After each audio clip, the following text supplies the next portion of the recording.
ಸಿದ್ಧಾರೂಢರ ಸ್ಮರಣೆ ಮಾಡಿದರೆ ಮರಣವ ಗೆದ್ದಂತೆ.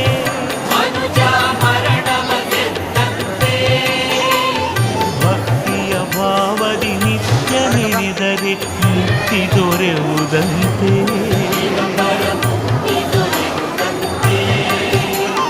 ಶುದ್ಧ ಭಾವದಲ್ಲಿ ಸೇವೆಯ ಗೈದರೆ ಸೌಖ್ಯ ದೊರೆಯುವುದಂತೆ.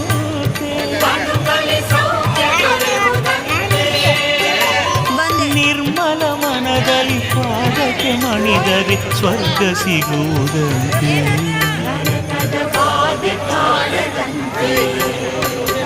ತಾಳ ಹಾಕುತ್ತಾ ಶಿವ ಶಿವ ಎಂದರೆ ಮಂತ್ರವ ನುಡಿದಂತೆ.